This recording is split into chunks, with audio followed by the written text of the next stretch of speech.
মসজিদ থেকে জুতা চুরি করতো এক চোর, কিন্তু সে একদিন শুনতে পেল ওই রাজ্যের বাদশা ঘোষণা দিয়েছে যে 40 দিন 5 ওয়াক্ত নামাজ প্রথম তাকবীরের সহিত আদায় করতে পারবে বাদশা তার মেয়েকে তার সাথে বিয়ে দিবে। এটা শুনে ছেলেটি জুতা চুরি ছেড়ে দিল এবং তখন থেকে 5 ওয়াক্ত নামাজ প্রথম তাকবীরের সহিত আদায় করা শুরু করে দিল।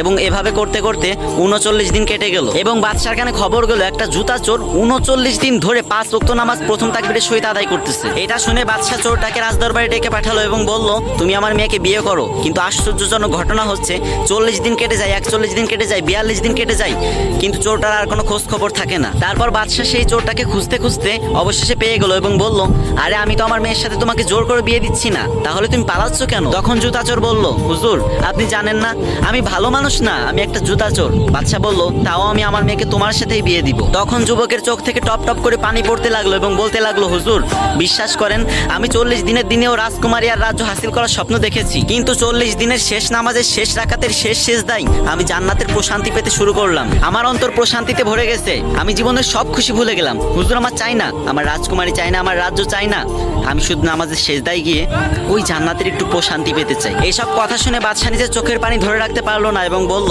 এই রাজ্যের একমাত্র যোগ্য রাজা তুমি। পরবর্তীতে সেই জুতা চোরের সাথে বাদশার মেয়ের বিয়ে হলো। কি কেউ কি আমিন বলবেন না?